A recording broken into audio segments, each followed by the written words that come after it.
अब से थोड़ी देर पहले विदेश मंत्री एस जयशंकर ने संयुक्त राष्ट्र महासभा को संबोधित किया और उन्होंने नमस्ते से भाषण की शुरुआत की। उन्होंने कहा कि दिल्ली में G20 समिट में कई रिफॉर्म्स किए गए। G20 समिट में भारत ने ग्लोबल साउथ की आवाज उठाई। जयशंकर ने कहा कि कूटनीति और बातचीत तनाव को कम कर सकते हैं। उन्होंने कहा कि हम सभी विश्व मित्र की तरह बढ़ रहे हैं। कुछ ही देशों का एजेंडा नहीं चल सकता, कमजोर देशों पर ध्यान देना जरूरी है। The outcomes of the New Delhi G20 summit will surely resonate for years ahead. Among them is an action plan for sustainable development goals, a crucial need of the day.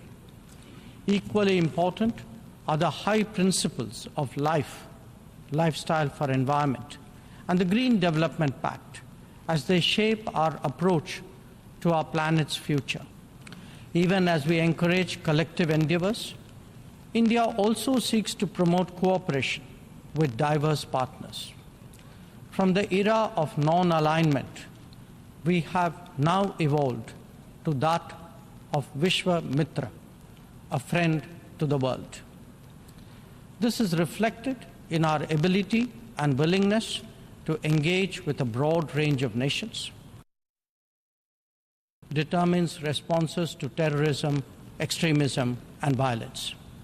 Similarly, respect for territorial integrity and non-interference in internal affairs cannot be exercises in cherry-picking.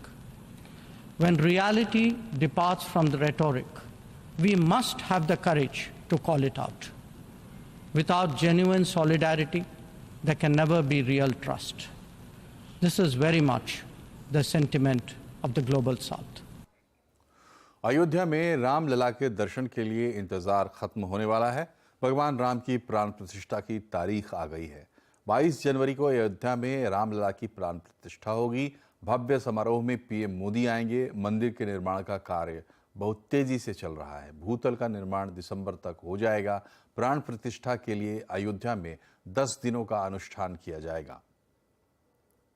वो अलौकिक है, अद्भुत है और बहुत ही सुंदर ढंग से बन रहा है। विशेषकर तो भूतल का जो यहाँ रामलला का विराजमान होना है, गर्भगृह वो तो बन के तैयार हो गया है, उसकी नक्काशी हो रही है। लोग प्रयास यही कर रहे हैं कि ऐसी झांकी वैसा सुंदरता दिखाई दे जो दूसरे मंदिर में कहीं नहीं दिखाई देता हो। इस प्रकार के विचार से बनाया जा रहा है जो अपने आप में अद्भुत है। मध्य प्रदेश विधानसभा चुनाव के लिए बीजेपी एक के बाद एक उम्मीदवारों के नाम का ऐलान कर रही है। कल यानी सोमवार को बीजेपी ने 39 उम्मीदवारों की दूसरी लिस्ट जारी की, जिसमें 3 केंद्रीय मंत्री और 4 सांसदों को विधानसभा का टिकट दिया गया है। केंद्रीय मंत्री नरेंद्र सिंह तोमर को दिमनी सीट से प्रत्याशी बनाया गया है। प्रहलाद पटेल को नरसिंहपुर से उम्मीदवार बनाया गया है। केंद्रीय मंत्री फग्गन सिंह कुलस्ते निवास से चुनाव लड़ेंगे। इसके अलावा बीजेपी के राष्ट्रीय महासचिव कैलाश विजयवर्गीय को इंदौर 1 सीट से उनके बेटे की जगह टिकट दिया गया है। इसके बाद आज बीजेपी ने एक और प्रत्याशी के नाम पर मुहर लगा दी है। बीजेपी ने मोनिका बट्टी को छिंदवाड़ा की अमरबाड़ा सीट से उम्मीदवार घोषित किया है। एमपी में बीजेपी अब तक 230 में से 79 उम्मीदवारों के नाम जारी कर चुकी है। बीजेपी की लिस्ट में शामिल केंद्रीय मंत्रियों का कहना है कि वो पार्टी के कार्यकर्ता हैं और उन्हें जो आदेश दिया जाएगा वो उसे मानेंगे। देखिए, मैं तो भारतीय जनता पार्टी का कार्यकर्ता हूं। पार्टी ने मुझको पार्षद का चुनाव लड़ाया, विधानसभा का लड़ाया, राज्यसभा का लड़ाया, लोकसभा का लड़ाया। पार्टी को लगता है कि मुझे विधानसभा का चुनाव लड़ना चाहिए तो पार्टी का आदेश सिरोधार्य है। हम लोग तो कार्यकर्ता हैं, पार्टी जो आदेश देती है उस काम को करते हैं। इधर बीजेपी की लिस्ट पर कांग्रेस तंज कस रही है। मध्य प्रदेश कांग्रेस के अध्यक्ष कमलनाथ ने एक्स पर पोस्ट किया है कि दूसरी लिस्ट पर एक ही बात फिट है, नाम बड़े और दर्शन छोटे। भाजपा में ने मध्य प्रदेश में अपने सांसदों को विधानसभा का टिकट देकर साबित कर दिया है कि भाजपा ना तो 2023 के विधानसभा चुनाव में जीत रही है, ना ही 2024 के लोकसभा चुनाव में। भाजपा आत्मविश्वास की कमी के संकट काल से जूझ रही है। अब की बार भाजपा अपने सबसे बड़े गढ़ में सबसे बड़ी हार देखेगी। और कांग्रेस के नेता दिग्विजय सिंह ने भी बीजेपी पर निशाना साधा है। उन्होंने कहा है कि बीजेपी घबरा गई है, देखते हैं कौन किसको निपटाता है। ये भाजपा में घबराहट की निशानी है। अब देखते हैं कौन किसको निपटाता है। पर बिकाऊ माल को टिकट नहीं मिलेगा, टिकाऊ माल को मिलेगा। मध्य प्रदेश में बीजेपी और कांग्रेस के बीच कांटे की टक्कर बताई जा रही है। क्या है एमपी का चुनावी माहौल? आज आवाज अड्डा में इसी पर होगी बड़ी चर्चा, शाम 7:57 पर।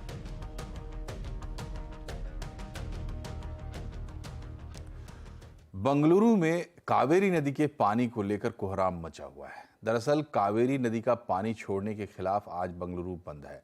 ये बंद कर्नाटक के किसानों और विभिन्न संगठनों ने बुलाया। साथ ही विपक्ष की पार्टियों ने भी बंद का समर्थन किया है। संगठनों की मांग है कि सरकार विशेष विधानसभा सत्र बुलाए ताकि इस मुद्दे पर चर्चा की जा सके। बंद की वजह से लोगों को काफी परेशानियों का सामना भी करना पड़ा। आपको बता दें कि कावेरी वाटर मैनेजमेंट अथॉरिटी ने कर्नाटक सरकार को 13 सितंबर से 15 दिन तक 5000 क्यूसेक पानी तमिलनाडु के लिए छोड़ने को कहा है। तमिलनाडु और कर्नाटक की सरकारों ने CWMA के फैसले के खिलाफ सुप्रीम कोर्ट का दरवाजा भी खटखटाया, लेकिन कोर्ट ने दखल देने से इनकार कर दिया है। और अब बात करते हैं मार्केट की। आज फिन निफ्टी एक्सपायरी का दिन था और बाजार दायरे में कारोबार करता हुआ देखा गया। इसी के साथ सेंसेक्स और निफ्टी की फ्लैट क्लोजिंग हुई। सेंसेक्स 78 अंक गिरकर 65,945 पर बंद हुआ। निफ्टी 10 अंक गिरकर 19,665 पर बंद हुआ। आज सबसे ज्यादा खरीदारी रियल्टी एनर्जी शेयरों में रही। वहीं IT, बैंकिंग और फार्मा शेयरों पर दबाव देखने को मिला। GoIndiaStocks.com के फाउंडर राकेश अरोड़ा के मुताबिक सीमेंट की बड़ी कंपनियों पर फोकस करना चाहिए। उन्होंने बताया कि आने वाले दिनों में सीमेंट की डिमांड बढ़ सकती है। कुछ सेक्टर्स में अर्निंग्स मोमेंटम स्ट्रांग बन सकता है, तो उसमें एक मेन सेक्टर जो समझ में आ रहा है वो सीमेंट सेक्टर है। डिमांड ग्रोथ बहुत ही सॉलिड चल रही है। करीबन 15 to 20% डिमांड ग्रोथ की एक्सपेक्टेशन है Q2 में, और ये ट्रेंड आई थिंक इलेक्शंस तक कंटिन्यू रह सकता है। और साथ ही में थोड़ा बहुत कॉस्ट प्रेशर इंक्रीज को देखते हुए सीमेंट कंपनीज ने प्राइस हाइक्स लिए हैं काफी बड़े बड़े। तो मुझे लगता है कि सीमेंट सेक्टर एक टॉप परफॉर्मर हो सकता है अगले 1 से 2 क्वार्टर के लिए। इस साल वाइब्रेंट गुजरात ग्लोबल समिट के 20 साल पूरे हो गए हैं। वाइब्रेंट गुजरात प्रधानमंत्री नरेंद्र मोदी के दूरदर्शी विजन का एक जीता जागता सबूत है।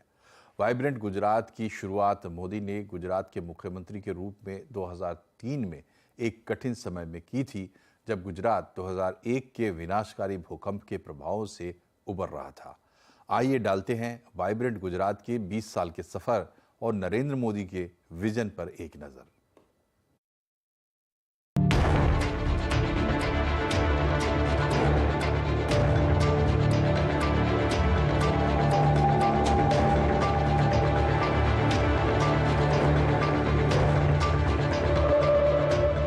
तरक्की, विकास और निवेश की रफ्तार का नाम है वाइब्रेंट गुजरात, जिसकी शुरुआत की थी प्रधानमंत्री नरेंद्र मोदी ने, ठीक आज से 20 साल पहले, जब वो गुजरात के CM थे।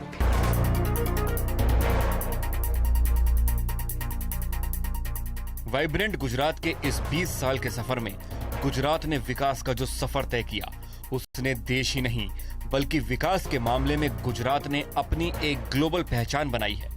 और ये सब हुआ नरेंद्र मोदी के विजन और विकास के उनके उन सपनों की बदौलत जो उन्होंने गुजरात के CM रहते हुए देखे थे। लोग कहते हैं मोदी सपने देखता है। मोदी सपने देखता नहीं है, मोदी सपने बोता है। और मैं 5.5 करोड़ गुजरातियों के दिल दिमाग में हर दिन एक नया सपना बोने की कोशिश करता हूं।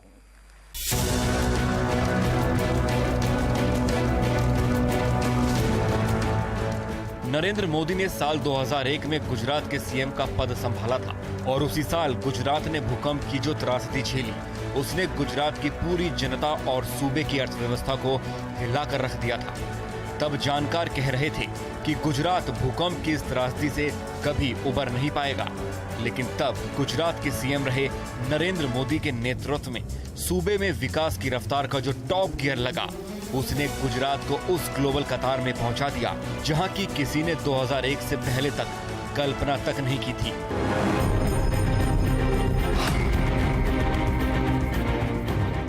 भूकंप की त्रासदी से उबरने के बीच नरेंद्र मोदी ने साल 2003 में पहले वाइब्रेंट गुजरात समिट का आयोजन किया। राष्ट्रीय और अंतर्राष्ट्रीय निवेश को आकर्षित करने के लिए गुजरात में पहली बार ऐसा बड़ा आयोजन हुआ था। नवरात्रि के दौरान पहली बार देश और दुनिया ने गुजरात का पहला बड़ा ग्लोबल मंच देखा था। तब देश विदेश से आए निवेशकों के सामने नरेंद्र मोदी ने विकास का विजन पेश करते हुए कहा था, आप गुजरात में 1 रुपया बोएंगे और परिणाम के तौर पर $1 काटेंगे। गुजरात जो पेस से बढ़ा है एंड वो जो बड़े बड़े एंकर इन्वेस्टर्स बढ़े, उनके साथ साथ एमएसएमई को उतना ही फायदा हुआ है। तो आई थिंक ओवरऑल अगर देखा जाए तो vibrant Gujarat as an event has change the contours, हमारे पूरे बिजनेस के कंटूर्स बदल दिए एंड इससे बहुत फायदा हुआ है। पहले ही वाइब्रेंट गुजरात समिट में करीब 125 विदेशी प्रतिनिधिमंडल, 200 एनआरआई और 200 उच्च अधिकारी शामिल हुए थे।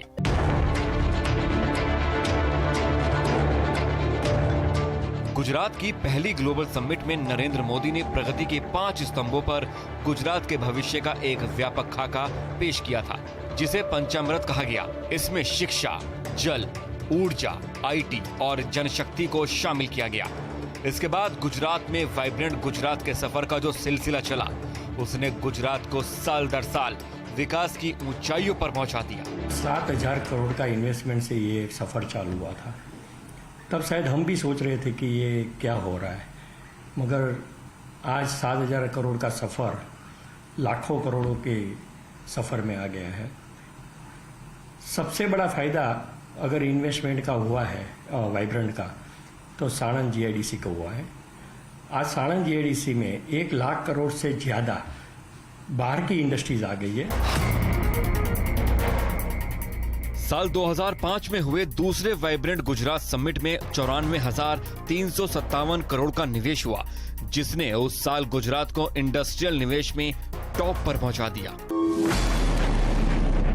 इसके 2 साल बाद यानी साल 2007 में हुए तीसरे वाइब्रेंट गुजरात समिट में बॉम्बार्डियर ट्रांसपोर्टेशन के साथ गुजरात सरकार के समझौते ने विकास की नई रफ्तार को और धार दे दी। इस प्रोजेक्ट को गुजरात सरकार के सहयोग से इतनी तेज गति दी गई, जिसकी बदौलत बॉम्बार्डियर ट्रांसपोर्टेशन का प्रोजेक्ट 2 साल बाद ही ऑपरेशनल हो गया। यहाँ निर्मित मेट्रो रेल कोच देश के कई शहरों के अलावा देश से बाहर ऑस्ट्रेलिया तक सप्लाई हुए। 2007 में हुए वाइब्रेंट गुजरात समिट के दौरान भारत के टॉप बिजनेसमैन मुकेश अंबानी और रतन टाटा ने गुजरात में बड़े निवेश का ऐलान किया। तब बतौर गुजरात के सीएम नरेंद्र मोदी ने निवेश को लेकर उस पुराने नारे को बदला, जिसमें पूछा जाता था, गुजरात ही क्यों? नरेंद्र मोदी ने इसकी जगह एक नया नारा दिया, गुजरात क्यों नहीं? 2009 के वाइब्रेंट ग्लोबल समिट में गुजरात ऑटोमोबाइल सेक्टर में नए सेंटर के तौर पर उभरा, जब टाटा के नैनो प्रोजेक्ट की नींव गुजरात के साणंद में पड़ी और इसके ठीक 1 साल बाद साणंद प्लांट में पहली नैनो कार बनकर तैयार हुई। ये साल 2011 के वाइब्रेंट गुजरात समिट के पहले दिन की अखबार की हेडलाइंस हैं, जिसने उभरते हुए गुजरात की ग्लोबल तस्वीर से पूरी दुनिया को वाकिफ कराया। 15 लाख करोड़ के निवेश के जरिए गुजरात अब नई ऊंचाई छू चुका था, लेकिन ये ऊंचाई अभी नरेंद्र मोदी के नेतृत्व में सिर्फ एक पड़ाव भर था, क्योंकि इसी समिट के अगले दिन गुजरात ने ये रिकॉर्ड भी तोड़ डाला। Vibrant Gujarat global investor summit 2011 MOU signed 7,936 and total investment is 20,83,000 crore rupees. 2011 के वाइब्रेंट गुजरात में नरेंद्र मोदी ने दुनिया को बताया कि गुजरात में चलाए गए ज्योति ग्राम योजना का क्या फायदा हुआ। इस योजना के तहत गुजरात के गांवों में बिजली की निर्बाध आपूर्ति शुरू हुई। ग्रामीण इलाकों में ब्रॉडबैंड सुविधा पहुंचाई गई। उस समय इस योजना का असर ये हुआ कि गुजरात के गांवों से पलायन 33% कम हो गया। इंटरनेट की सुविधा की वजह से बच्चों को उनके गांवों में ही क्वालिटी एजुकेशन मिलनी शुरू हो गई। 2014 में देश को विकास का गुजरात मॉडल देने वाले नरेंद्र मोदी प्रधानमंत्री बने। मोदी गुजरात से दिल्ली पहुंचे, लेकिन मोदी ने गुजरात के विकास के सपने को पूरा करने के लिए जो मॉडल बनाया वो आज भी गुजरात में एक्टिव है। वाइब्रेंट गुजरात का 2023 का समिट नए निवेशकों के लिए बाहें फैलाकर खड़ा है।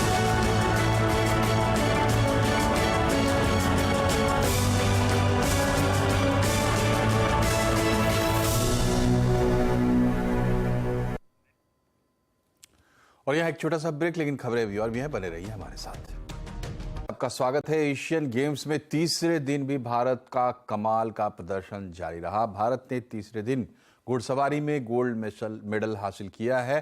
भारत ने घुड़सवारी में 41 साल बाद गोल्ड मेडल जीता है। इसी के साथ एशियन गेम्स में अब तक भारत ने 3 गोल्ड मेडल अपने नाम कर लिए हैं। घुड़सवारी से पहले भारतीय महिला क्रिकेट और शूटिंग में गोल्ड मेडल मिला था।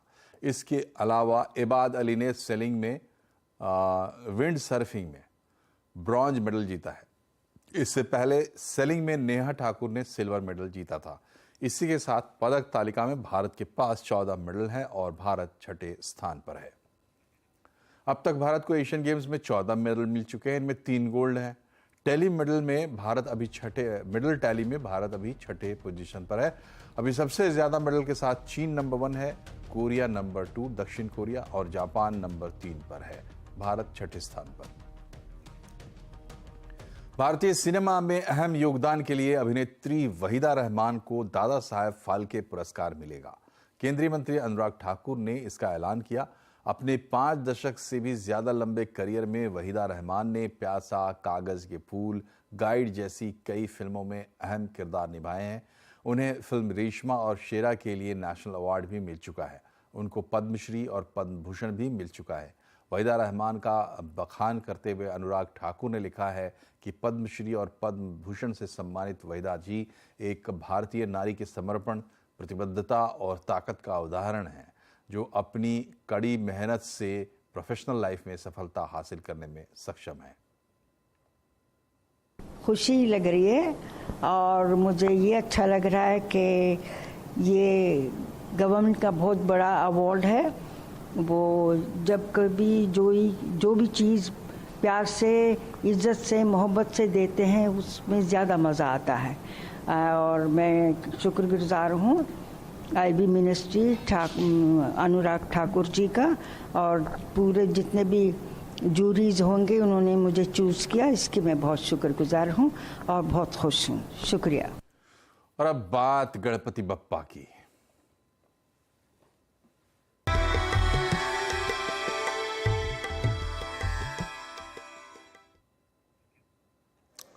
आज बीजेपी के अध्यक्ष जेपी नड्डा मुंबई में आए और उन्होंने गणेश चतुर्थी उत्सव के दौरान लाल बाग चाराजा में पूजा अर्चना कर बप्पा का आशीर्वाद लिया। इस मौके पर उप मुख्यमंत्री देवेंद्र फडणवीस और मुंबई बीजेपी के अध्यक्ष आशीष शेलार भी मौजूद रहे। लाल बाग चाराजा के दर्शन के बाद नड्डा ने मुख्यमंत्री एकनाथ शिंदे, मुंबई भाजपा अध्यक्ष आशीष शेलार और उप मुख्यमंत्री देवेंद्र फडणवीस के आवास पर जाकर भगवान गणेश की पूजा अर्चना की। वहीं एक्टर सोनू सूद भी बप्पा के दर्शन करने के लिए लाल बाग आए। इस दौरान उनकी पत्नी सोनाली सूद भी उनके साथ थी। दोनों ने पूजा अर्चना कर बप्पा का आशीर्वाद दिया। सोनू सूद के अलावा श्रेयस तलपड़े अपनी बेटी के साथ लाल बाग के राजा के दर्शन करने पहुंचे। फराह खान और शर्लिन चोपड़ा ने भी लाल बाग पहुंचकर बप्पा का आशीर्वाद लिया।